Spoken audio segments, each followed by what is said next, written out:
feel the blood creeping up from the heathens. Got will, got fight, got pride, got reason. If they wanna go eat, then you know I'm gon' feed them. If you're coming for me, hope you're ready for a demon. I got eyes in the back of my head, I'm seeing. Take me for granted and you know I'm leaving. I'ma take what's mine with the webs I'm weaving. I could take this crowd from seeing to believing. Got a taste for blood and my tongue keeps bleeding. From the words I spit, so sharp, so freezing. So cold, behold, frostbite they feeling. I could tear you apart or I could go heal them. Don't believe in fate, don't believe in ceilings. I just need a taste and my mind starts peeling. I don't pace myself, I grind on kneeling. Got lust for change, I just love the feeling.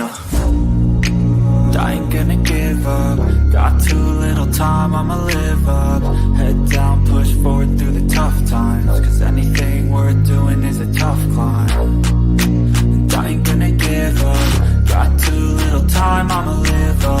Head down, push forward through the tough times. Cause anything worth doing is a tough climb. Cause I'ma live life for the fight, yeah, I'm here to get it. I got drive, got sight, always have a vision. I go by at night, I be in my feelings. I'ma be fine, need time, and I'll soon be winning. I live life for the fight, yeah, I'm here to get it. I got drive, got sight, always have a vision. I go by at night, I be in my feelings. I'ma be fine, need time, and I'll soon be winning. I can feel the blood creeping up from the heathens. Got will, got fight, got pride, got reason. If they wanna go eat, then you know I'm gon' feed them. If you're coming for me, hope you're ready for a demon. Creeping up from the heathens. Got will, got fight, got pride, got reason. If you wanna go eat, then you know I'm gon' feed them. If you're coming for me, hope you're ready for a demon.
Well, hey there, friend, pull up a chair. It's your boy Scully Pop with stories to share.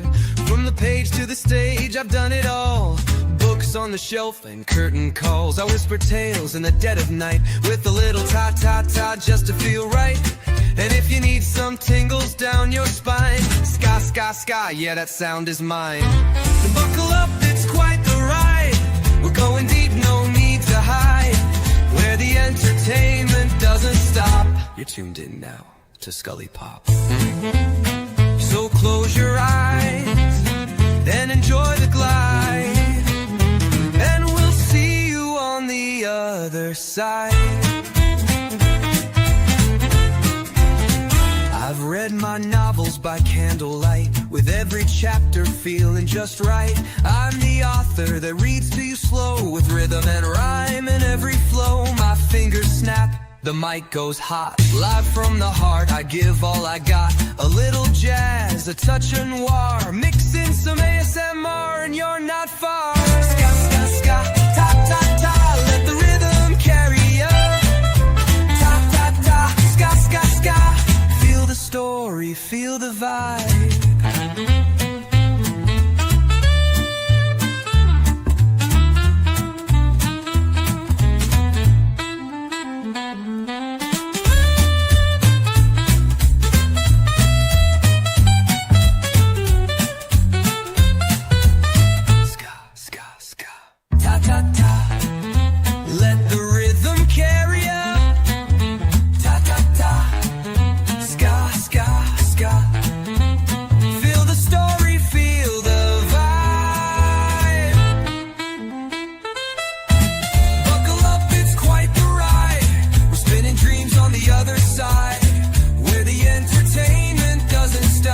You're vibing now with Scully Pop.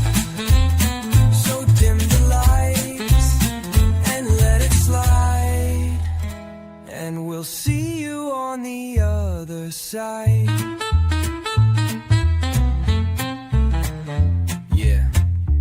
Stories whispered, curtains raised, books turned to gold and voices praised. I'm just the guide on this wild old ride, and if you're still with me, I'll see you on the other side. Da, da, da.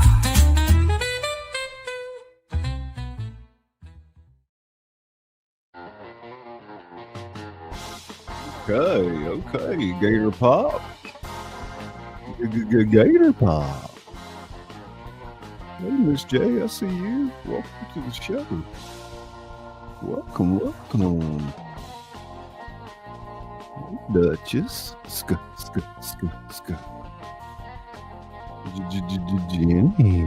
Jenny Pop. Jenny Pop. My girl Waffles. Sound check.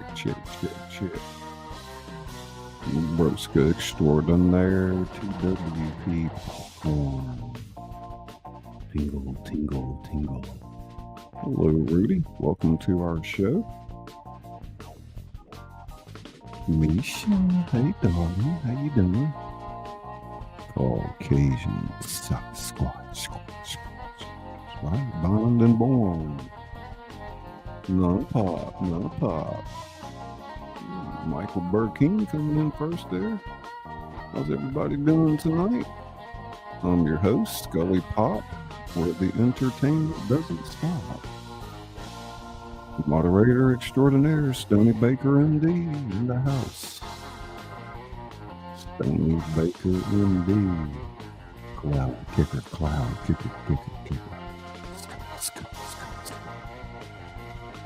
Yeah, you gotta. YouTube keeps hiding those cap comments. Yeah, tonight we got a little special read for you there. My name is Bourne. The cable company, don't let him slip through the cracks. Sound check, Izzy Pop. She got some music back there for our James Bond and Jason Bourne. Those of you that don't know Jason Bourne, it was created by the wonderful author Robert Ludlum. In fact, my favorite author. I've read all of his novels several times. I'm sure some of y'all are familiar with the movie, The Bourne Identity. We did a little mashup for you tonight. How's it going, Sasquatch? Let's see. That looks tasty, doesn't it? It sure does. What's up, buddy?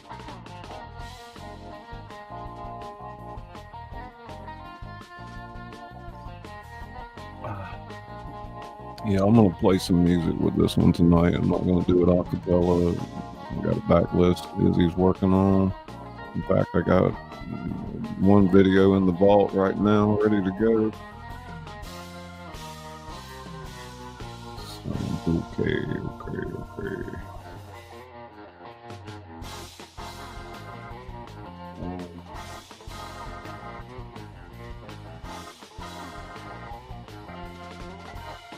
Yeah, we got Bond and Bourne. Sounds like a party. Pity I wasn't invited. What you wanna read one of them? You wanna do Bond?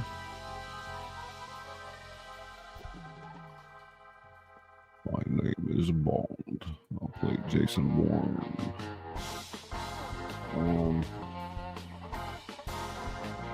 Something here. I know you want to do it.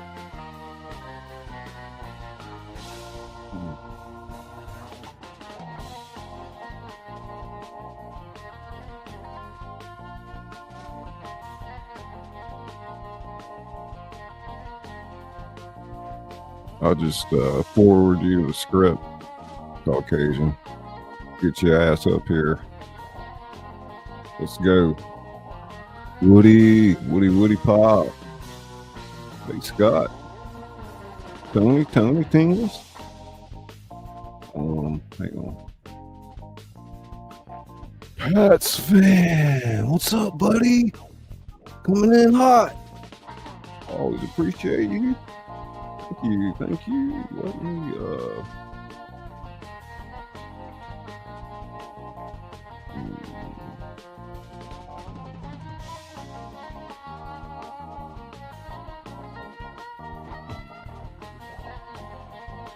script and link. Time to go.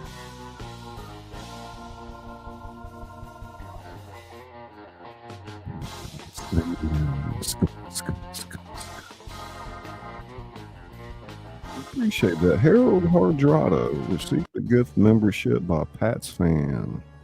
Thank you, Pat's Fan.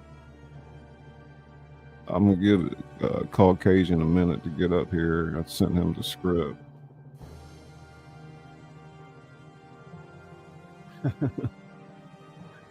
Like, you do this to me every time. Yeah, you're right. How you doing, Tony? Saying hey to everybody. Scott, good evening. Woody's here.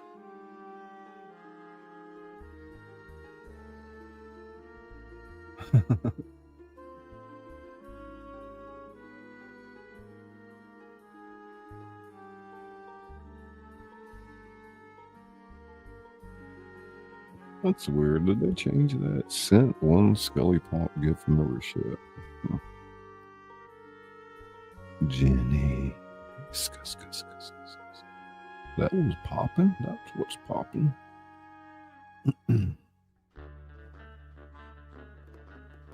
You go now.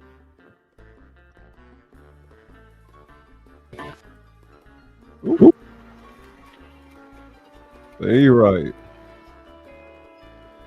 You ready? Let me get the script up, and I'll take your time, man. We're just okay.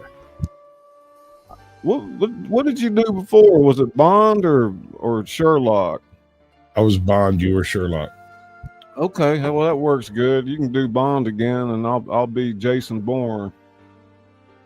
This is a good, fun one, actually, man. You'll probably enjoy it. All right. Give me 1 second. Let me do some sound check. Make sure we're right. Yeah. So, everybody, ladies and gentlemen, this is our wonderful guest, Caucasian Sasquatch. Been in multiple productions with the House of Thrillers. He's a professional at this. So, y'all kick back, relax, and enjoy a wonderful show. We're going to do about a 30-minute read.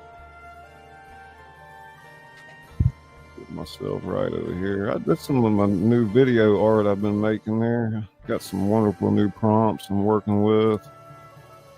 Trying to work into looping type videos. I got a minute to grab a coffee. Yeah, go ahead, man. I'm getting myself situated. You good? The StreamYard little stinger I made there.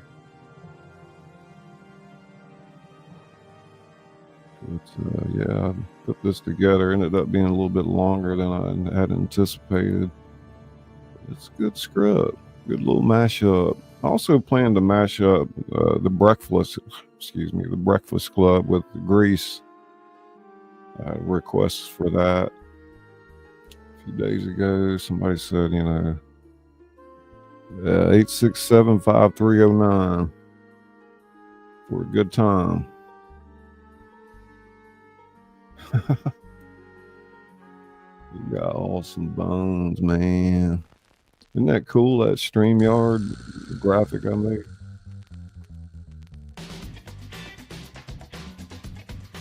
There's another one I did. At least it's not talking fish. We can make them talk. What you want that fish to say, Jenny? You can get it to say Jenny Paw.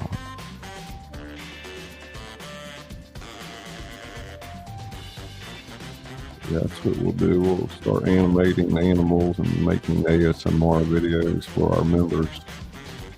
Get special ASMR video just for you.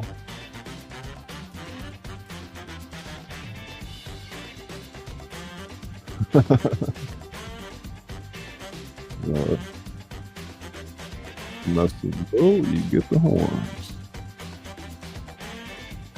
You too, with the kitties and the skeletons.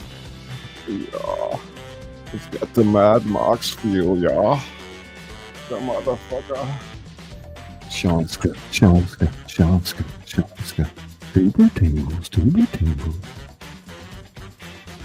It's Cutie Pop. Hey.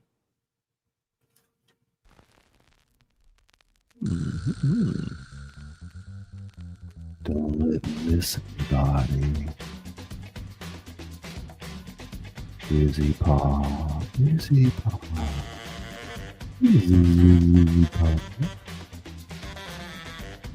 Tingles. Yeah, I'm gonna take the fish and make a video for you, Jenny. Watch. How you doing, Shauna? Make sure I got my script ready to go. I'll be narrating and doing Jason Bourne.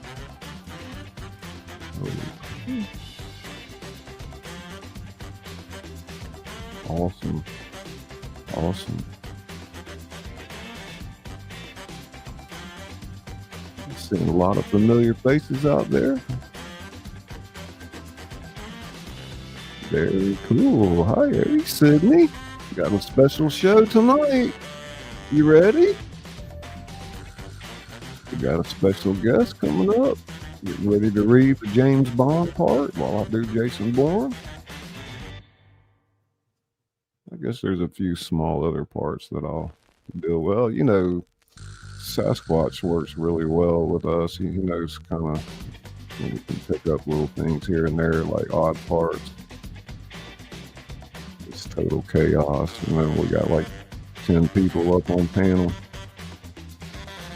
How's Sydney Cat doing tonight? Time to relax.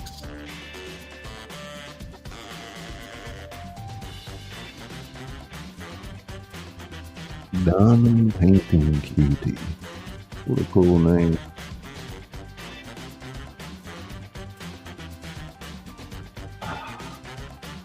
We're going to get started in just a minute. The Cloud Kicker saying hello to Jenny. We do need to get the stream ended by midnight central so we can get the hours logged in for the month. Cutie. Very well. Happy to be here. There he is. All right, boss. At what point in time do you want the villains to come out? Oh, yeah, we got the villain, huh? I tell you what, you do the villain, and I'll do all the other small parts, like Q or whomever. Who's the villain in this case? What did I call him? Shit, I forgot what I called him. They could always be Moran. Belfour or something. We could have Ox Jones come in and be the villain. Blow. Hey, check it out. Caucasian. His name is Blofeld. Okay.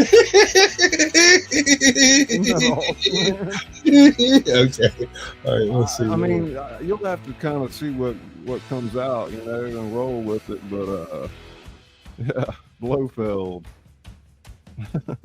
They're gonna team up and take him out. Got to get my Bond voice properly set. It sounds like a party, depending on how much you didn't like it. Well, don't make it too hard. There's quite a bunch of you. Just flow with it. You know what to do. So I've always wondered, and I think I've had this conversation with you before. How is it that when I'm reading and I go to do a voice, that the voice just pops out? There's no thought process in it. It just comes out. It happens with me too. Now, I can't really imitate people's voices well, but I can make them up, and I can just summon them back when I need to. But that's you the weird part. Have to really, it's like you meld into the character, and I've read children's stories. I've read adult stories to children, and I've never had an issue keeping the voices straight. I just don't even think about it. It just comes out. Well, welcome, Susie. We got a special guest, Caucasian Sasquatch, reading James Bond and Blofeld, the villain. Man. I think Izzy's grabbing something real quick. Hang on, I got to switch the headset. You ready? Yeah, I'm down. I'm down to clown. Let's do it. Let me see if Izzy's ready to go. We got a few people coming in. Y'all share it out if you can. I did a cat in the hat reading. Oh, did you? Yeah. That was awesome, man. You need to do more of those. You know the problem I have with reading Dr. Seuss, though? It always wants to come out as a rap. Yeah, the rhyme part of it, I know. Yeah, make sure one of our moderators, make sure we get Caucasian's link in the chat so that people can go over there and subscribe. I don't know. I think Izzy's about ready to go, and we can go ahead and get started. It's kind of on the fly tonight. I just wrote this like yesterday, and I just put the graphics together a few hours ago. Izzy's like, why didn't you send them to me so I could make a slideshow? I said, I just made them a few minutes ago, But, I mean, we hold ourselves to a high standard, so I guess whenever she can get the Bond music going, we'll begin.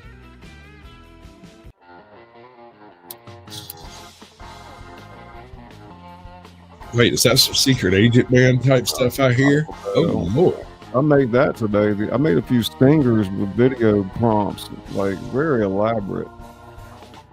That was like a whole page prompt to create that there, man. Is that the music, Izzy? Hey, Rattle Trap. Hold on, let me share this. That is the music, okay. Yeah.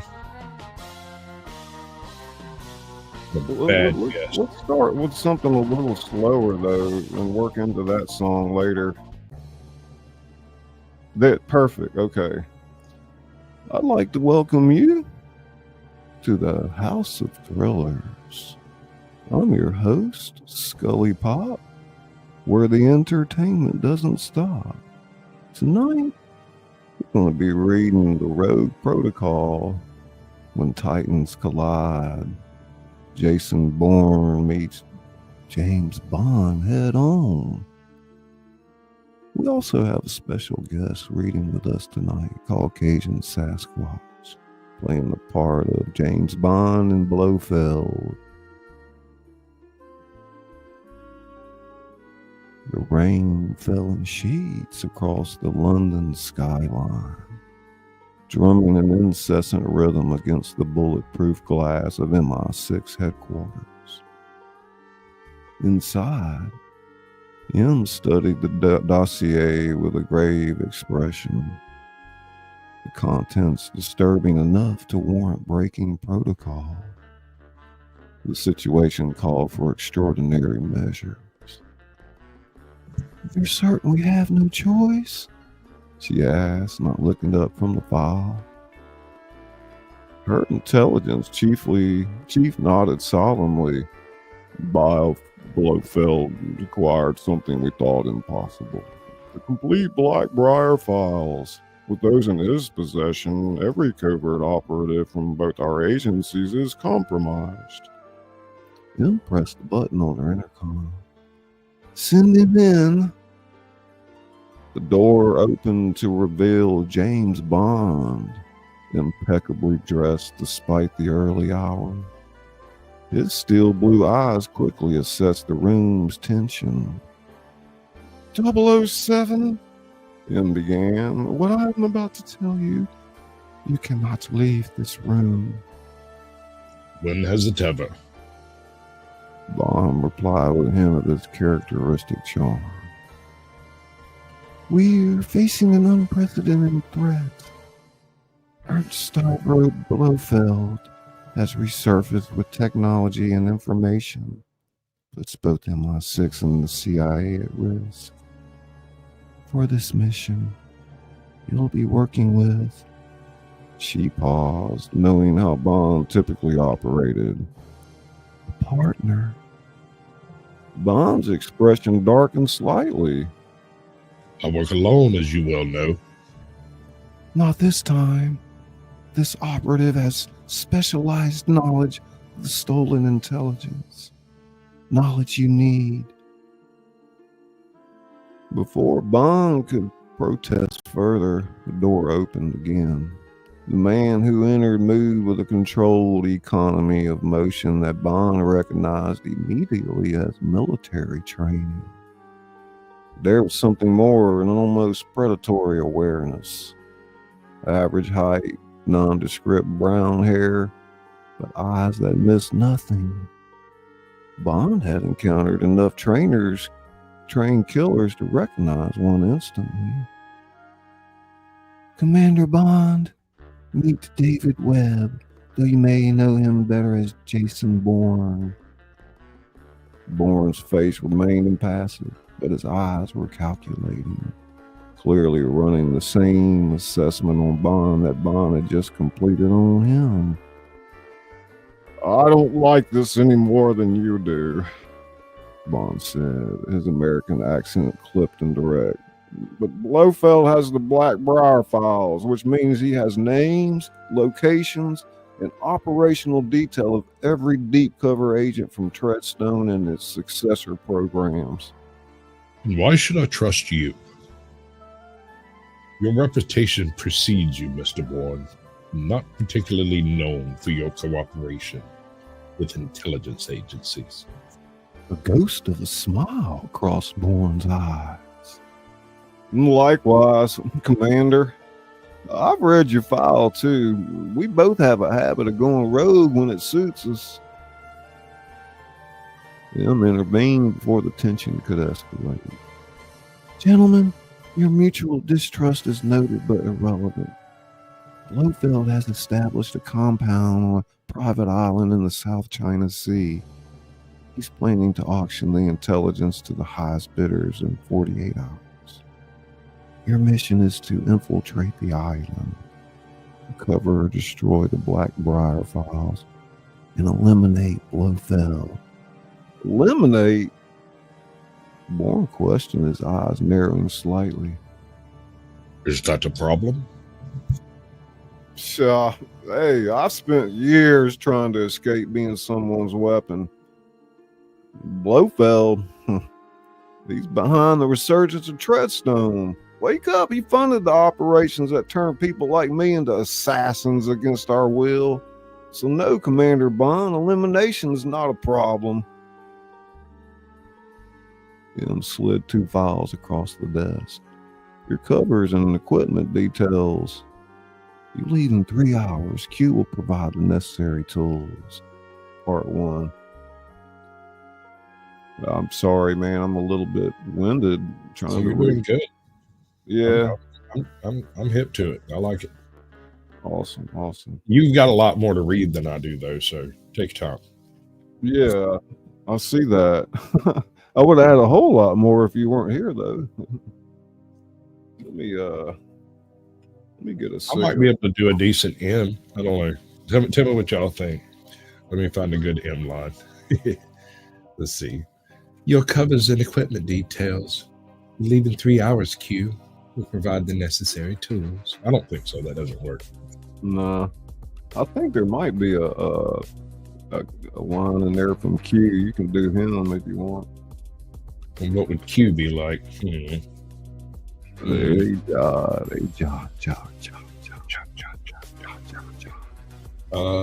Machine Head. Sweet Melissa, welcome.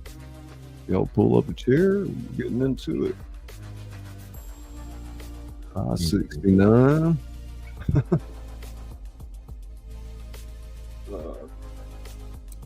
get a sip of this tea real quick.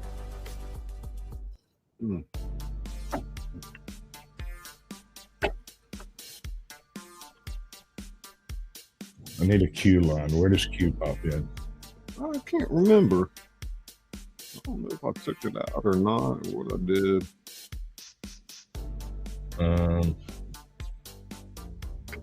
This has to be some Q stuff. Yeah, Q's latest branch.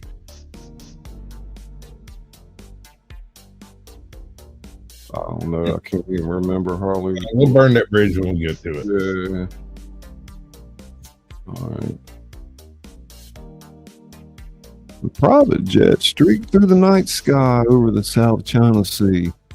Inside, Bond sipped a martini while reviewing the satellite imagery of Blofeld's island compound.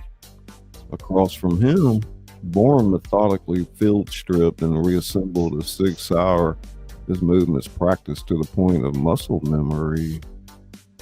You don't drink on missions. That impairs your judgment. Something you might consider. Bond smiled thinly. Different methods, Mr. Bourne. I find a slight relaxation of inhibitions can be useful in certain situations. Apparently has a stutter. Like what? Seducing informants? Bourne finally looked up, his expression unreadable. I've read your mission files, Bond. Your approach leaves a trail of bodies and explosions that easy. It's so easy to follow. And yours doesn't. At least I'm sanctioned by my government. And you? Always? Every mission? Every kill? A moment of understanding passed between them. Both men had crossed lines. Both had operated in the shadows beyond official sanction when necessary. We're approaching the drop zone, the pilot announced through the intercom. Both men rose in perfect synchronization, checking equipment with practiced efficiency. One question. Bond said this as he prepared for the halo jump. After Blofeld, what then? You going back to running? Bourne secured his oxygen mask. Let's survive tonight first. Part 2. Part 3. The water was a black mirror reflecting moonlight as they approached Blofeld's island from beneath the surface. Both men wore advanced rebreathers developed by Q, allowing them to swim the final 3 miles without surfacing. Bourne led the way, his movements through water as efficient as they were on land. Bond matched his pace, noting with grudging respect how Bourne instinctively chose the approach with the least surveillance coverage. They emerged silently on a small, rocky section of beach away from the main compound, quickly stripping off their diving gear and retrieving waterproof cases containing their weapons and equipment. The guards patrolled the section every 11 minutes. They have 7 minutes to reach the tree line. Bon nodded, assembling his Walther P99 with practice ease. How did you know about the patrol schedule? Watched the compound for 3 days last week. Bob Blofeld doesn't know I'm alive and my cover is still intact. 3 days. You've been planning this independently. Insurance. I don't trust agencies, even when our interests temporarily align. They move silently through the darkness toward the main compound. Modern structure of concrete and glass perched on the island's highest point. Tropical foliage provided cover as they advanced, avoiding the regular patrols with practiced ease. At the compound's perimeter, they paused behind a stand of dense vegetation. Ahead, a sophisticated security fence hummed with electricity. 15 seconds. Bon retrieved a small device from his equipment. Q Branch's latest localized EMP affects a 10-meter section without triggering alarms. Bourne studied the device with interest. Your quartermaster does good work. Bond activated the check.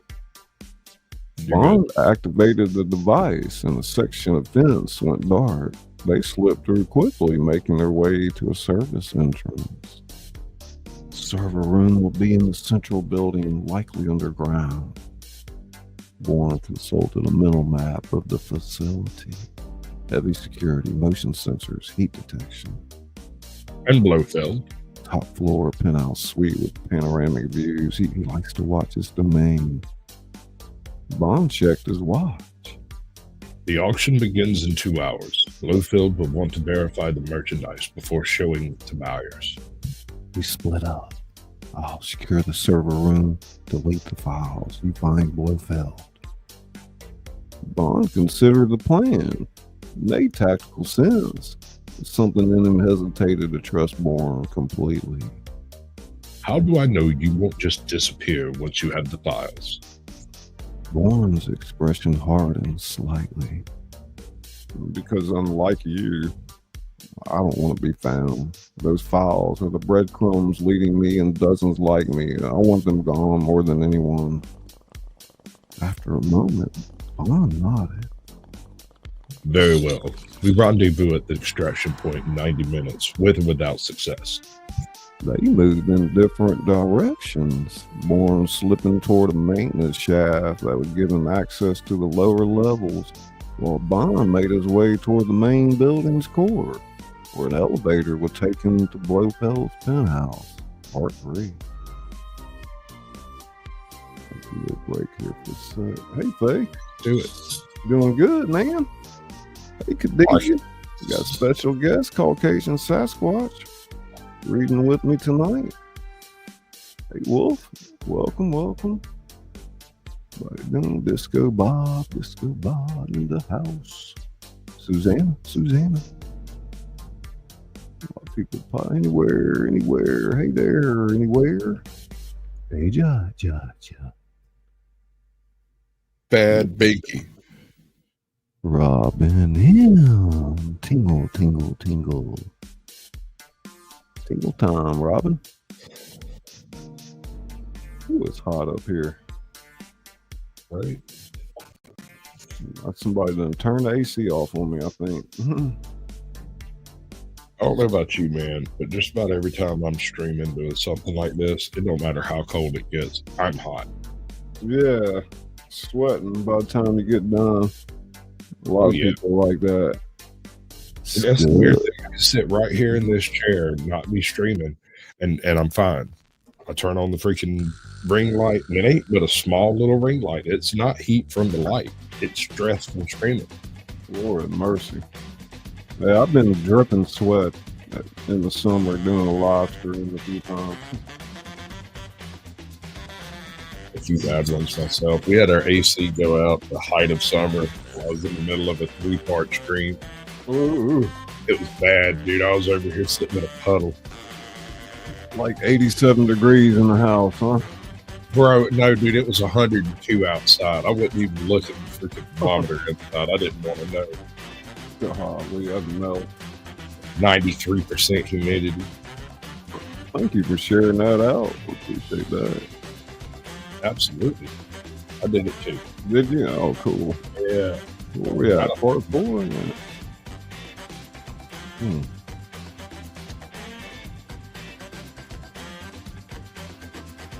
So we got part 4 here. The server room hummed with the sound of cooling fans and blinking lights. Bourne had dispatched 4 guards on his way down, leaving them unconscious but alive. A departure from his Treadstone days when death was the only option. He accessed the main terminal, fingers flying across the keyboard as he navigated through layers of security. The Blackbriar files were encrypted, but Bourne had spent years unraveling his own past. He knew the back doors, the hidden access points that even the program's creators had forgotten. As the files appeared on the screen, fragments of his own history flashed before him. Training protocols, psychological conditioning methods, kill orders. All the machinery of creating assassins from unwilling subjects. And now Blofeld intended to sell this blueprint to the highest bidder, ensuring that operations like Treadstone would proliferate worldwide. Bourne initiated the deletion sequence, but as the bar began to move, a voice spoke from behind him. Mr. Bourne, or should I say David Webb, the ghost of Treadstone. Bourne turned slowly to find himself facing a woman. And wait a minute. Oh my God. I'm sorry, dude. That's not who I thought it was. It's his assistant. My bad. Check that. Okay, just back up, regroup, reload. Hold on. I guess I'll do that. Okay. Hey, California. Oh, God. She's actually a ma'am. Mr. Bourne, or should I say David Webb, the ghost of Treadstone. Bourne turned slowly to find himself facing a woman in a sleek black tactical outfit, a pistol held casually at her side. Her posture suggested advanced combat training. I don't believe we've met, Bourne replied, subtly shifting his weight to prepare for movement. Irina Foster, former KGB, now freelance. Mr. Blofeld speaks highly of your skills. He'll be pleased to add the original Treadstone asset to his collection. Bourne's eyes flicked to the progress bar. 18% complete. He needed time. Blofeld's planning to restart the program. Create more like me? Like us. I was Soviet Batch 3. You were American Batch 1. We were siblings of a sort. Understanding dawned on Bourne. You were conditioned the same way. Ah, but unlike you, I embrace what they made me. Smile turned predatory. I'll step away from the terminal. Bourne complied, hands raised slightly. The auction. Your Blofeld's guarantee to buyers that the program works. Clever boy. I demonstrate they buy. Blofeld benefits. And you would have been the perfect final exhibit. 28% complete. In one fluid motion, Bourne flipped the desk toward her. Vostok fired twice, the silenced bullets thudding into the wood as Bourne rolled left, drawing his own weapon and firing in a smooth motion. Vostok evaded with inhuman speed, a testament to her training. They engaged in close combat, a lethal dance of two perfectly matched opponents. Each blow was met with a counter, each move anticipated and defended. They were mirror images, products of the same terrible forging process. Vostok slashed with a hidden blade, opening a cut along Bourne's forearm. Your training is older, outdated. They improved the program after you.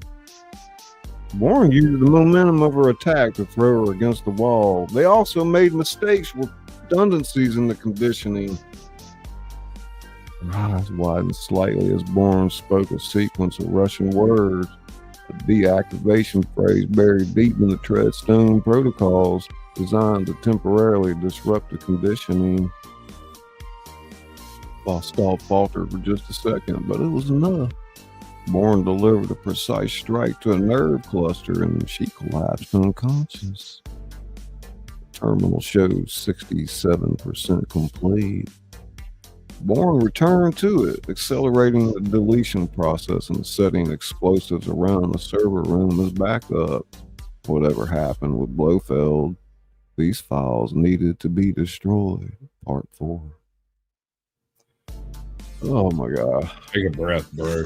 I know, I'm just not feeling it, man. It's like, what the hell? But you've got a lot to do, and you had a lot to do in that one. Oh, I know. I couldn't remember how the sequence went. I slapped myself in the face a few times, man. Crying out loud. Okay. In fact, I'm gonna get Izzy to play. We'll take a quick 3-4 minute break. Izzy play a trailer. I'm gonna go grab some tea.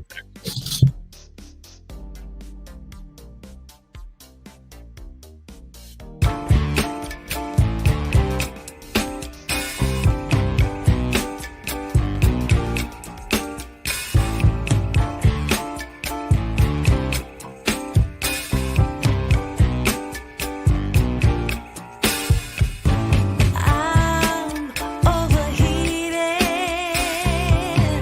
can hardly sleep at night.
Greetings and salutations. Welcome to the show. I appreciate everyone's efforts and your appearance in our chat.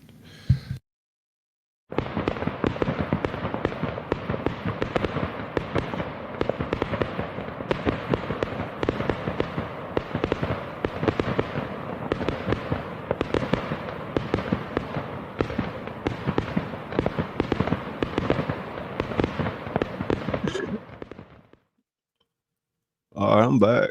Hell, did you get you something to drink, man? I got it handled, bro. Thank you. Hey, Woo Rider. Yeah, I just got to get myself in the right frame of mind. I was like, I'm just not feeling it, man. No, that was every time I try to do those women voices, they make me lose my breath, man. That's because you're breathy. It's something you do with women. You're trying to do a soft tone. I do the same thing. It's hard. I have real difficulties with female. It's like a woman trying to do a man. She's like, something like that. Well, when I do a woman's voice, it generally pops out automatically. I just didn't pick up that being a woman. Is there any reason why she couldn't be transgender? I could have read it. I mean, I did have a good time doing this. Partly, just whatever. Raw theater online. The world ain't never seen nothing like it. It's true. It is, man. It's like we created a whole new genre. I mean, I love this whole concept of like live readings, and I think you should dig deeper into that type of thing. Especially one of my favorites was the Tarantino, the AI Tarantino rewrite of the Shawshank Redemption. That hits so many genres, like this one, Bond and Bourne. I mean, what do you need for each other? Sherlock and Bond. How about Sherlock and Bourne? That should be the next one. Yeah. What was I going to say? Yeah. Well, I mean, what could I do to make the, it's like we created this new genre, and I get that I'm not like most narrators, and I kind of include a little bit of ASMR in it, and the graphics are off the chain compared to most channels anyway when it comes to narration. But what could we do to make it more exciting, to really take it over the edge and get it something to go viral, Honestly, at this point, you've got so many gears turning at the same time. You have two choices the way I see it. You can take the production a step further and do non-live recordings. Bring people. Yeah, you had mentioned that one time. Right. And like that way you lines and you record them, send them back, and then I piece all that together kind of thing. Or this might be easier. Set up like a couple of days in a row to do a particular script, and you bring in 2 people for one reading, 2 people for another reading, and 2 people for another. It keeps everything small and easily manageable while producing the quality work that you're looking for. Yeah. Who's the dude that did The Cowardly Lion? Remember, it's Burnt Flowers. Burnt Flowers Falling. Yep. Get him. I think of a couple of them that would be willing to, if they've got the time. Now, there's also the fact that like AI is getting so good with voices now that you can almost just do that with different voices. Sure, but it's soulless, dude. It won't be before long though. They're getting where they can do the breaths, the pauses, the stutters, And it'll always be soulless. It's soulless. I don't know. I mean, if you're just trying to get it to read a line of dialogue, you can tell it how to read the line, and it's you might not even know. That's not what you're after, though. You're not after a line of dialogue or 3.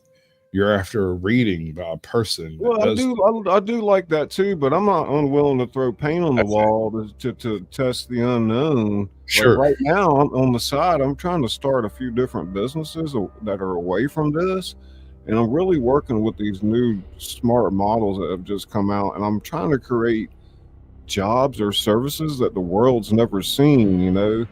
Right. Like, it can't create something that already exists. It has to create something novel. So, and I've got a business I'm started with it because all the stuff that I do, with content and my narration and voiceovers and things, it can fit into any kind of business. So I'm going to try to help small businesses at a local level integrate some of these things into their ecosystems for a good fee too, man. I mean, good money. So well, when you start doing commercials, call me. I'll read some lines. I got no problem. Or rather, get your AI to do it and you can leave me alone. I don't know, dude.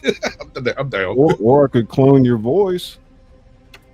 I might take a little offense to that. My wife I might know, too. right? Wouldn't that be crazy? Somebody No. cloning your voice. I mean, right now I'm cloning my voice on 11 Labs, and you could use it. And then if you're a member of 11 Labs, you could use my voice. You know, Yeah, crazy, not sure. man. Not And sure how they'll pay me for that. You know, if you use my voice, I get a commission. You know. But what if I got 37 voices? What if You I'm can Mel? do that. I can have a silent voice, like ASMR. I can make different clones of my voices, you know, and they could pick different things, and you just getting paid for it. But I mean, that ain't saying there ain't a million voices on there already. Dude, have you managed to get Lawless in for a reading? No, but I need to, because he's got that God. perfect voice for some things. I'm telling you.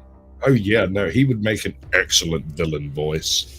He would be a magnificent villain. Man, Oh, is that the scene? create a villain that laughs a lot, you know, and because his laugh is just off the chain, you know. It is. It really is. I mean, he could have been a good Blofeld, man. I could have. Oh yeah.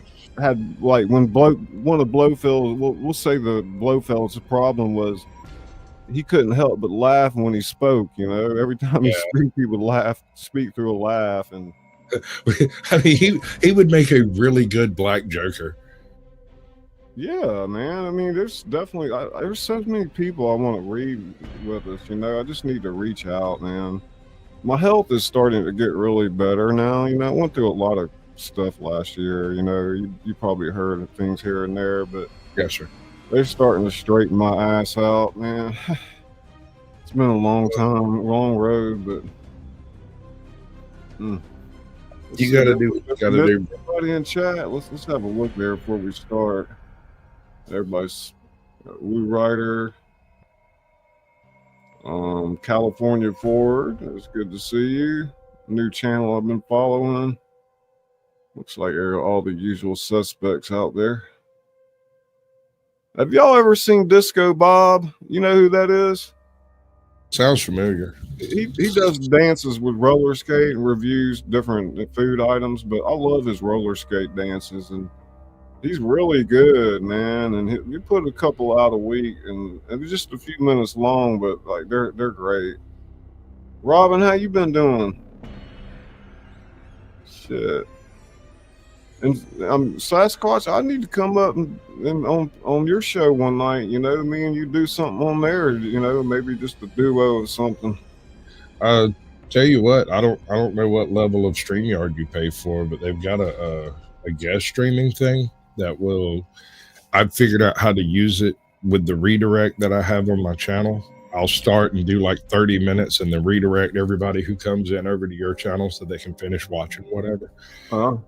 So I haven't been doing a whole lot of my own shows recently. I've been like working backstage on a whole bunch of different channels. So, I mean, working with AJOT, working with Captain Curmudgeon, freaking Powdered Dusty, OTW, yeah, a bunch of different channels. Your channel's grown a lot in the past year, man. Incredible.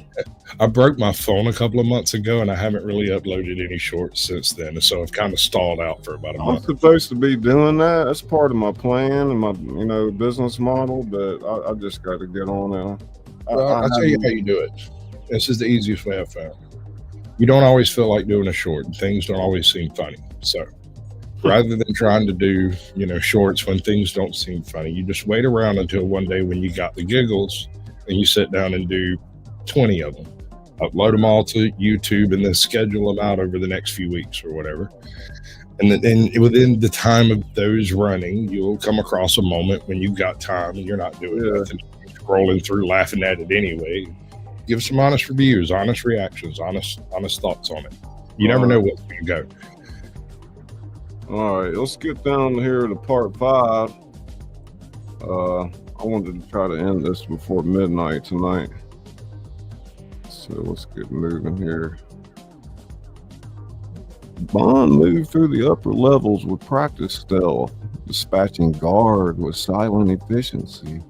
Unlike Bourne, he left a trail of dead bodies. Blofeld's men showed no quarter, and neither did he. Penthouse level was eerily quiet.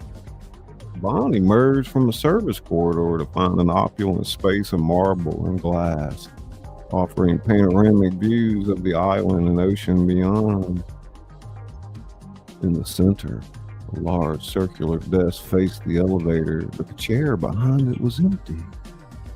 Good evening, Mr. Bourne. Right on schedule.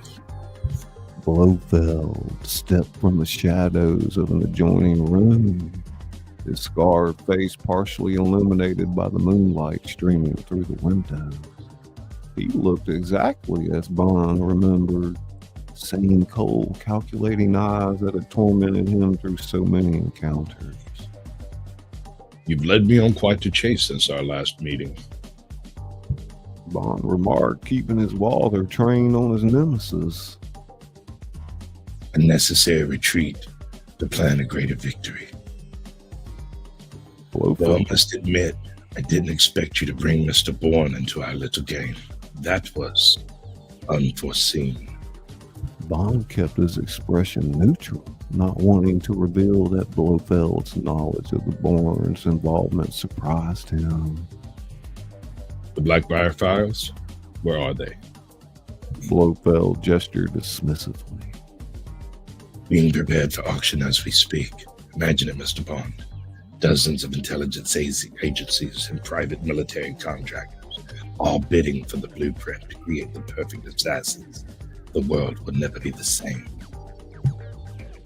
And you'll be richer. Money is merely a scorekeeping system. What interests me is power. Power to reshape global intelligence operations in mine own image. Soft chime sounded from Blofeld's desk, and he glanced at the monitor. His expression darkened. It seems your American friend is making a mess of my server room. How disappointing. He pressed the button on his desk. Security to the server level. We have an intruder. Bond seized the momentary distraction to advance, but Blofeld was prepared. The panel in the floor opened beneath Bond's feet, and he barely managed to leap aside as the section of flooring disappeared to reveal a 20-story drop to the atrium below. I've upgraded my security since our last encounter. He drew a sleek pistol from inside his jacket. Particularly after the Spectre's remaining assets. Bond took cover behind the marble column as Blofeld fired. Spectre's finished. You're the last one standing. On the contrary, Spectre was merely the beginning. With the Treadstone protocols, I'll build something far more elegant. Imagine perfect operatives who don't even know their mind until activated. Bond moved from cover to cover, working his way closer. Is that what happened to your eye? One of your perfect operatives had other ideas. The taunt had its intended effect. Blofeld's next shot was hurried, missing Bond by inches. Insolent as ever, 007. But then, that's why you're so predictable. The panel in the wall slid open. Two guards emerged, weapons raised. Bond dispatched them efficiently, but the distraction cost him his position. Blofeld was no longer by the desk. Soft click behind him was Bond's only warning before pain exploded in his shoulder. A dart, not a bullet. Almost immediately, his limbs began to feel heavy. A special concoction. Blofeld stepped into view as Bond struggled to remain standing. Derived from the research in the Blackbriar files, actually. Temporarily paralyzes while leaving the mind perfectly aware. Bond fought against the spreading numbness, but within seconds he was on his knees, the author slipping from nerveless fingers. I want you conscious for what comes next. He circled Bond like a predator. You'll watch as I auction off the future of global intelligence. Then, when your friend Bourne arrives to rescue you, oh yes, I'm counting on his sense of misplaced loyalty. I'll have the two greatest assets ever created. Through the encroaching darkness of the drug, Bond spotted movement behind Blofeld, a shadow detaching itself from the deeper shadows near the balcony entrance. You talk too much. Blofeld smiled thinly. A villain's prerogative, I believe you'd call it. Actually, Bourne's voice as he stepped into view, pistol aimed at Blofeld's right head. He's right. You do talk too much. Blofeld's expression registered genuine surprise, perhaps the first time Bond had ever seen such an emotion on his face. Mr. Bourne, I must say your efficiency is even more impressive than your file suggests. My server room? Destroyed, along with all the copies of the Blackbriar files. Impossible. The security protocols were designed by amateurs. Your operative downstairs is alive but unconscious. She might want to reconsider her employment when she wakes up. Bond felt the paralytic agent beginning to fade. Blofeld had calibrated it for a short duration, likely planning to have him secured before it wore off. He focused on regaining mobility without showing it. No matter. I have backups, of course. And now I have both of you. The auction may be delayed, but imagine the price two legendary operatives will command. You're assuming you'll leave this room alive. Bourne stated his gun unwavering. Blofeld smiled. Always so direct, Mr. Bourne. No banter, no wordplay, just pure efficiency.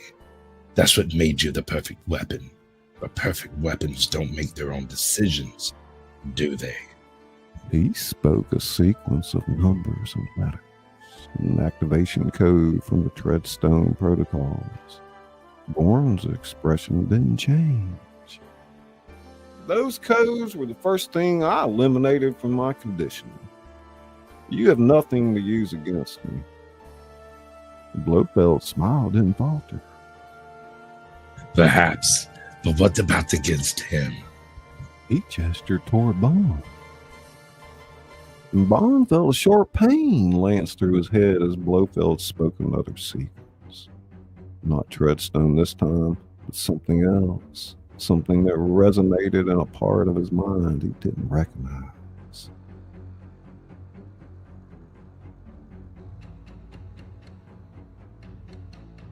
Shit. That you? Mute. Yeah, it's Blofeld, right? Yeah, step yeah. up 7. Yeah. Yeah, you were muted, I think. Oh, my bad. I'm sorry. Check okay. is We good? Mm-hmm. Yes, 007. Okay, you got it. Go ahead. Yes, 007. He watched Bond's reaction with clinical interest. Did you really think MI6 wouldn't have their own version of Treadstone, codenamed 00? A rather obvious reference in retrospect. Why do you think they always been so effective, so able to withstand torture and conditioning by your enemies? Because Her Majesty's government got there first.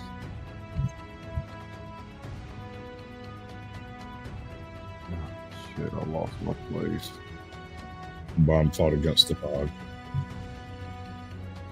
Bond fought against the fog descending over his thoughts. Years of training and iron will battling against neurological programming he hadn't known existed. Bourne recognized what was happening immediately. Bond, focus on something they couldn't program, something personal, not professional. Blofeld laughed softly. It won't work. The 00 protocol is far more sophisticated than your American version. There's nothing left of the original James Bond. Only what MI6 created. Through the mental struggle, Bond focused on a memory of Vesper Lind. Her face as they sat across from each other on the train to Montenegro. The real beginning of his unraveling as the perfect operative. The moment that had defied his programming. Blofeld continued the activation sequence, but Bond's eyes had cleared. You were saying? For the first time, real fear flashed across Blofeld's face. He reached for a hidden button on his desk, but Bourne was faster. A single shot took Blofeld in the shoulder, spinning him away from the controls. Bond forced himself to his feet, a paralytic nearly worn off as alarms began blaring throughout the compound. Time to go. This place will be swarming in 30 seconds. Bond retrieved his wallet, approaching Blofeld, who was clutching his wounded shoulder. The Blackbriar files? All copies? Gone. Your American friend was quite thorough, but this isn't over 007. It never is between us. Actually, I think it is. Raised his gun. Bourne stepped forward. Bond, we have what we came for. Orders were to eliminate him. And how many times have you ignored orders? He's right about one thing. There's always another copy, another backup. We need him alive to find them all. Bond studied Blofeld's face, seeing the calculation behind the pain. It'll never break. Not with conventional methods. Who said anything about convention? Bourne reached into his pocket, produced a small injector. Courtesy of Q Branch, a very specific form of memory instability. He'll tell us everything, not just here and not now. Just not here and not now. Bond weighed the decision. Killing Blofeld would be a satisfaction. Leaving no loose ends was professional. After a moment, he lowered his weapon. Very well, your call. But if this goes wrong... It won't. Bourne assured him, injecting the struggling Blofeld with practiced efficiency. The effect was immediate. Blofeld's eyes unfocused, his resistance ceasing. Extraction point. Alarms continued to wail. We have less than 10 minutes before this place is locked down completely. Bourne nodded, helping secure the now docile Blofeld. I rigged the lower levels with explosives. Should provide adequate distraction. Was it on cue? The floor beneath them trembled as the first charges detonated. Adequate indeed. M will be pleased, though explaining our guest might be a bit challenging. I'm not coming in. Drop zone, we part ways. Blofeld goes with you to MI6. I disappear. Bond studied him for a moment. They'll come looking for you, both sides. After today, you're an active asset in their eyes. Let them try. I've stayed ahead of them this long. They made their way to the extraction point, using the chaos of the explosions as cover. As the compound burned behind them, Bond recognized a reluctant respect for his temporary partner. Different methods, different backgrounds, but a shared understanding that went beyond agencies and loyalty to flags. If they restart the program... They reached the beach where a stealth boat waited. Either program. I'll be watching. Now so will you. Bond nodded, understanding the implication. Some threats transcended national interest. Some secrets needed to stay buried. As they loaded the sedated Blofeld onto the boat, Bond extended his hand. Until next time, Mr. Bourne. Bourne hesitated only briefly before shaking it. There won't be a next time, Commander Bond. That's rather the point. With that, he disappeared into the darkness of the jungle, leaving no trace behind, exactly as he'd been trained to do. Bond watched him go, then turned his attention to setting course for the rendezvous with the HMS Sutherland waiting beyond the territorial waters. Behind him, Blofeld's Island Command Center continued to burn, illuminating the night sky with the funeral pyre of one man's ambition. M would have questions. Q would want details about the Blackbriar technology. And somewhere in the shadows, a ghost named Jason Bourne would continue his solitary mission to ensure that neither Treadstone nor anything like it would ever rise again. Some partnerships lasted only for a moment. Bond reflected as he guided the boat through the dark waters. Sometimes a moment was enough to change the course of history. The end. Awesome. Thank you, brother. Yeah, you did good, man. Thank you. Much better than I was doing. I know that. I don't know, man. You got a fluid grace with it that I don't. Yeah, it's just got a nice feel to it. It was fun, man. You know. Hey, Paula, how you doing? UGP Vlogs LA. That's my good friend Paula. Big Outlaw and DT. A bunch of y'all had come in while we were reading. Yeah. Shoot, man, you gotta. Like, that Bond voice is good, and so was Blofeld. That's that Blofeld character, man. Oh my god. My wife's been telling me I need to just give up on my normal voice and start talking like Blofeld. Because I do it anytime something nefarious comes up. I'm like, oh no, the dog has peed in the floor again. Oh, you do that? That's funny. I'm horrible, dude. Like, when we go on road trips, I read the signs in different voices. You know who I do the voices to at my house? I talk to my cat in different voices, and she just don't know what to think about me sometimes. Man, I'll come out of the studio because I don't let her in here. I come out and she'll be standing like a deer in the headlights. Like, she don't know what to think, man. Used to. Put a cat cam on her outside the studio while I'm narrating to see how she responds. I got a puppy not too long ago, and the last time we did this and we was doing a reading, that dog sat right here and stared at me like I'd lost my mind. Every time I do a different voice, he'd get his head up. It's always a look up at you like at a Dutch angle, you know. He started barking at me. I just put him out the roof.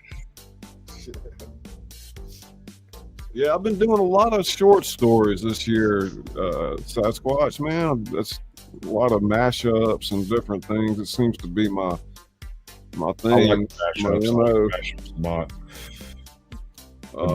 I mean, we're probably... I still say we should do, we got a little lag going on here. That's all right. I still say we should be doing something with Boondock Saints. I mean, pick your other side. Oh, movie, damn. Yeah, but we don't have to do all of it. We can just do the church scene or just the factory scene. You do it in pieces, man. You build layers. You don't build a cake out of a single cake. You make a cake out of layers. And that's the same way you do these things. Boondock Saints. Any of y'all ever seen that? Only everyone. It's great. Yeah. It's got one of the best jokes ever told in it. I can't even tell it on YouTube because we get straight. Yeah. I can't remember much about it, but I know it was a wild movie. One of my favorite scenes in that movie is the scene where Rocco comes back in after the diner scene. And he comes back in, and the girlfriend has come home, and he's coming in all freaked out in the shed. They're screaming about her cat because they shot the cat the night before by accident. That whole scene is so beautifully done because how do you write that scene? How do you come to the conclusion that scene needs to be in a movie and we have to write it and you have to act it out to figure out how this is going to work? Like. Yeah, wow. I swear. Yeah, I'm gonna get back and hopefully get the theater stuff going. I've got that whole 2 seasons of Emerald Wonderland, and I mean honestly, the theater shows always did really good numbers. But that was, I mean, my health was so bad last year. I just couldn't take it, man. I couldn't take all the drama. I mean, it was just like getting a lot of people together on a panel, like doing a production. It just tends to get out of control sometimes. But that's why I was suggesting doing it in layers. You bring in 2 people plus you or Izzy. I mean, it's only a couple of buttons to run some music and stuff. You can work it out, work with smaller groups. Just do it in little small groups, break it up, everybody do their lines and stuff and assemble it after the fact. And then we do a premiere and everybody's invited. Yeah, do a premiere. That's a good idea.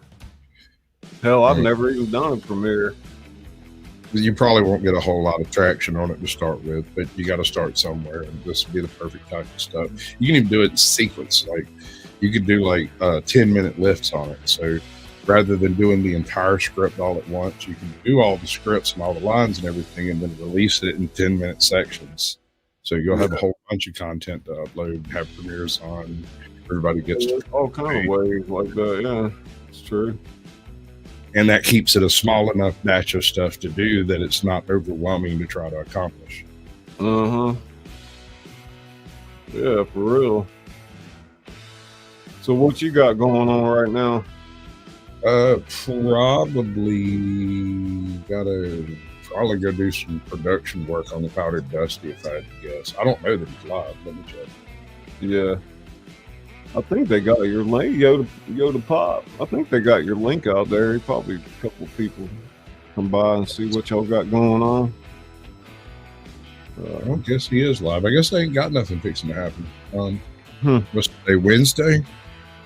My next planned show would be Saturday. That's on CTV, Streaming Into the Void. Okay. Saturday night, huh? Samuel the Infamous. Yeah. You've been getting different shows at different times lately, though, too, huh? Well, that's the thing is like my shows, if I'm scheduling it, my shows will happen at 8 p.m. Eastern, just so everybody knows when it's going to happen. I've been doing that for years. It's kind of, I know. That's what I'm used to. So if I'm doing somebody else's, if I'm a guest on a panel and they allow restreaming, or if I'm doing something to like drive people to a channel, I'll do it whenever they're doing it. So if it's at 2 in the morning, that's when it happens. If it's at 2 but in the morning, from my end, I can't even tell it's not. I thought it's you streaming, Well, I am streaming, but it's other people's channels are generally the source. You're streaming somebody else's panel, I guess. Well, whether it's a panel or it's a direct interactive news show or whatever it is we're doing, it's someone else's content, I guess is what you're getting at. So if you got their permission, you can do that? Well, all right, so the way you don't have to verbally give permission on this because you own the Streamyard. When you click the share link, it includes all of the data into the stream that identifies it as being your content that you're allowing us to utilize for this. Wow. So all of that's taken care of by the freaking code on YouTube and Streamyard. You don't really have to worry about it. So you're not going to accidentally copyright strike somebody just because y'all were working together. That's why it's done that way. Wow. Raging Tomato has been making a huge killing using it because she does like debate topics and stuff. And so every single show, she might have 5 or 6 different people restreaming, and it'll be different people every single time. And while everything she does is behind a paywall, you can go find all of these episodes on different YouTube channels that were also on those panels. So it's like an Easter egg not included. Yeah, I mean, I could see how somebody could use that to their advantage. Definitely. Now I will say this, like when you and AJOT stream simultaneously, because I'm running a bunch of tabs all the time, like at least 10. But like when y'all stream together like that, it's just kind of maddening to have to go back and forth and chat in both chats, you know, and then sometimes I forget which one I'm in, you know. But I mean, other than that, it's a good concept, you know. So I've got a bit of a system with this. Like, for instance, when I'm doing AJOT's show, that's her show. I might start it and then she join her channel to it, or she might start it and I join my channel to it. Either way, same thing like the other thing you're talking about, basically, right? Well, it's the same. It's the same mechanism, yeah. Right, but the Naughty Corner is AJOT's show. She thumbs up and thumbs down everything that comes through. I don't make those decisions. She determines the tone of the show, how it's going to go, when we're done with the video, all that type of stuff. When I'm doing Captain Curmudgeon's show, which is more of like a political news thing, he decides all of that stuff. All I do is press the buttons when the right time comes along and comment on things as a second chair. Yeah. And when I make a comment like on your stream, does she see it too, or y'all? If yes, yeah, it pops up in the Streamyard regardless of which stream you're connected to. Oh, okay. If you're in Streamyard when you're doing it and you chat in Streamyard, it goes to both chats. Does it say in Streamyard whose comment it was? Yeah, it's just like it looks over here. The only difference is the ones, like I say, if I was restreaming this, the ones that come up from my chat would have a little link beside it to show you that it's not. It's really intuitive once you get into it. Yeah. But I would suggest using it sparingly.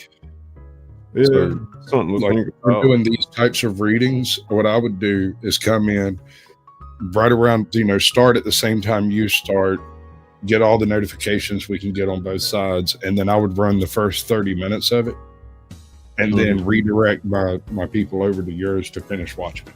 That way, you're more likely to pick up a handful of subscribers. Oh, yeah. I see, I do what I do with you on my channel so that people can kind of see it and decide whether or not they want to go along with it. Hell yeah. Huh. Well, gosh, yeah, we're working on a lot of stuff behind the scenes with graphic design and helping different channels and different people I know, but any kind of social media, really. It don't have to be YouTube. I'm working on a ghostwriting project right now for somebody, but it's going to be a long project, so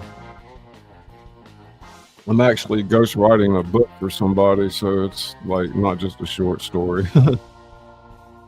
This guy, he doesn't know how to write, but it's a true story about out in the Gulf of Mexico where these oil rigs are. He runs this boat, that big ass boat, that brings like medical and groceries to all the different oil platforms, and they call them fields out there, the different sections of oil fields. There's like dozens of fields, and one boat controls in one field as far as bringing stuff back and forth from shore to the things, but like when there's an emergency, the closest, but whoever's working the field has to go to the platform to try to save the people, and one of the oil rigs blew up, and there was a massive fire that was out of control, and everybody was out there on the edge of the platform waiting to be saved, and he had to pull his boat up, and as soon as he got there, the seas jumped up to like 8-9 feet with a 30-knot wind, and he had to deal with it. That's basically the gist of the story. So I'm doing a lot of research right now. That pays pretty good money, to ghostwrite like that. I never could get my writing bug under me. I can write anything. Hell, I'm saying I can do something. Like it's really weird. Like if you gave me a plot and something and a number of pages, I can sit down and spit that out, and it'll come out, relatively. It reads well. But when I sit down and try to take the idea that I have in my own head and put it down, it just breaks down somewhere between here and there. And look, right now it's easy with like all this AI, like I've got these prompts I've engineered to help me write different things, and like it was hard work putting them together, but now I can like 10x, 50x my productivity when it comes to creating copy for people, like for any type of social media or whatever, emails, blog posts, short stories, articles, books, whatever.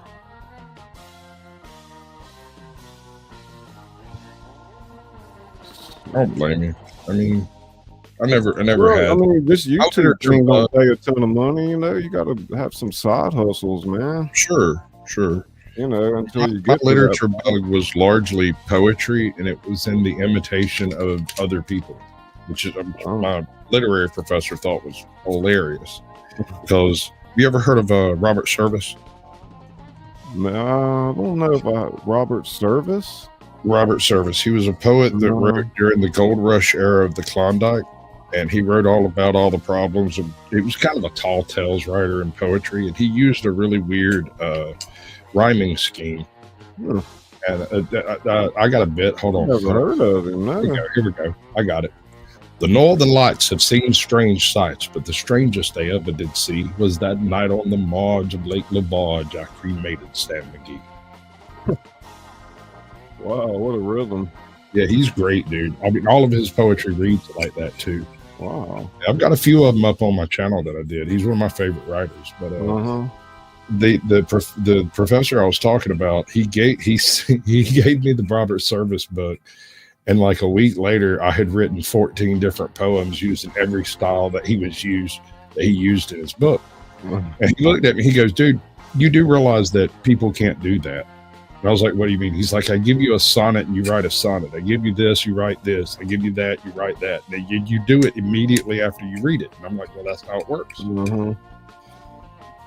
Hey, have you seen my new trailer? My new song, theme song? Don't think so. Well, let's play that. This is made by Izzy. This is the new song. I think she made it with She's a or whatever. mouse. I like it.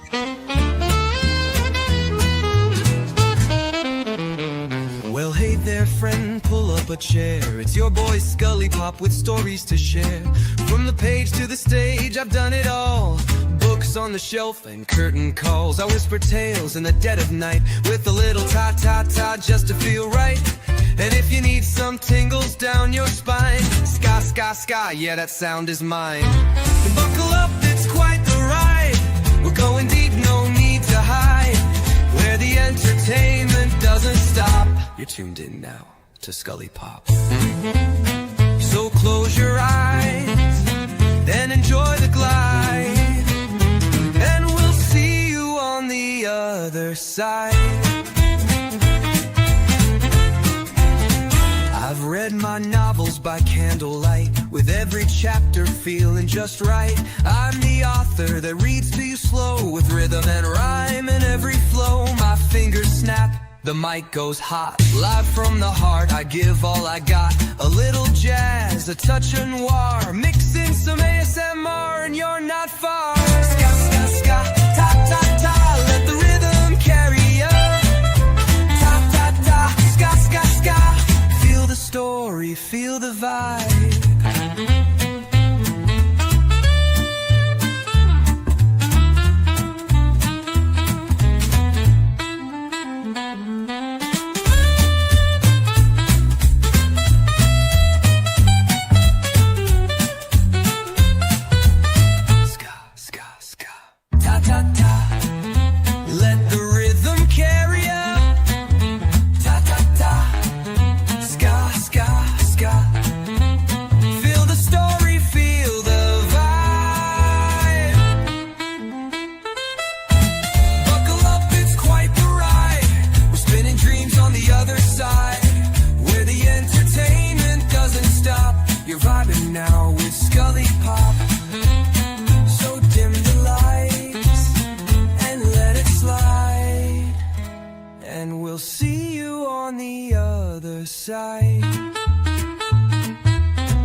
Guide on this wild old ride.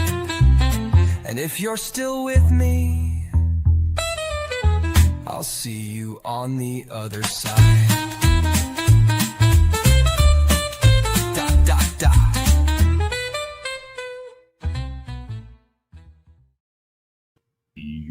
You know, I've had some requests lately to like go onto music channels and do narrations while they like strum a guitar in the background. I think it's a good mix. It plays havoc with the sound, bro.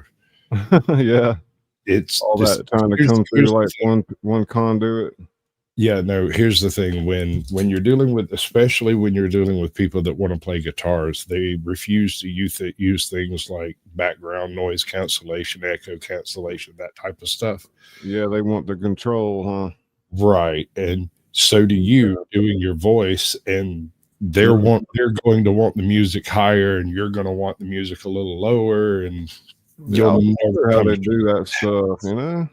I will say this, music channels have a distinct advantage over the average creator, the average channel. I mean, it's like when you go to a party, you know, and somebody breaks a guitar out and starts strumming and singing. It's like they get you mean Chaz?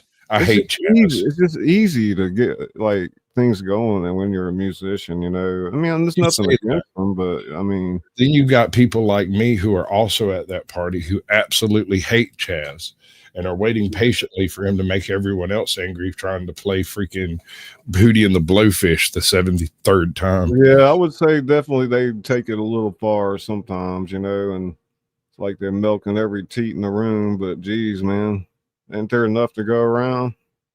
I got no hate for them until they start interfering with my game, at which point in time I don't know, I unleash the Sasquatch on them. If you've ever seen me drink a little bit, I get a little savage. I'm a real nice guy until you rub me the wrong way, and then I tell you about it honestly and truthfully, and it's hilarious. I don't know. I'm trying to figure, you know, what are the best types of genres I can mix with, and you know, without getting away from my target audience. But first of all, let's try to hammer this out by naming the different genres that you'd be interested in. Is it just movies, or is it movies and series? Is it that would be an interesting mashup? I mean, I'm interested in all types of content personally, sure, you know, but as far as what like easier, what would be easier? Mixing two movies with characters, or mixing a movie character with a series? You could pick a specific episode of the series to mix that makes sense. Yeah, you could do that, right? I'm going to try to mix The Breakfast Club with Grease, man.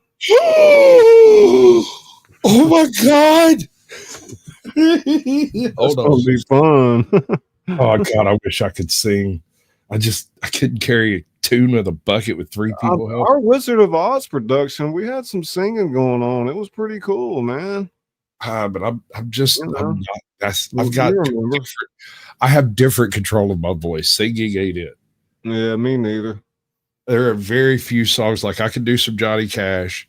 I've got a couple of raps I could do pretty well. I mean, you think two narrators like us, you know, we could sing, but that's not true, you know? It's not. It's a different vocal control. I mean, it's a totally different thing from being Alex Jones. You can't just walk into the room and start singing Mississippi Cold Squirrel Revival. No. And so I can do this, and it's not too hard. But if I try to like hold a note, you know, it's like I go tone deaf or something. Oh, I never had any tone. I have like family who are musical geniuses. I've got two cousins, one of which is on YouTube. It's called Untethered Live. This man, I saw Untethered Live play an engine compartment and draw a crowd. I'm not joking. Homie was sitting there waiting for the carburetor to drain because he had flooded it. And he picked up two random sticks and started pinking on things under the engine compartment. And then directly he had a rhythm going, and the people coming out of the Waffle House like stopped and stood around. And then the people showing up stopped and stood around. And then the other people coming out, and then the staff came out. And when it'd been however long he was waiting, he just tossed both the sticks, slammed the hood down, and said, "Let's go. Y'all get out of the way. We're going to be driving here." Hey, Sasquatch, man, I'm going to have to go ahead and end the stream. I wanted to get it in before midnight, before the close of the month. So we're going to go ahead and hit an outro and get out of here, man. I hate to cut you off. Are you good, Bo? I'm out. I may decide to do a chill stream in a little while, but yeah, I'm going to go ahead and kick you out and get this thing shut down. So I need to get the hours logged in. Hit it, Izzy. I'd like to welcome you to the House of Thrillers. I'm Scully, the author that reads to you. I read my novels and other works in the public domain and submissions from people like you. So buckle up. It's quite the ride, and we'll see you on the other side.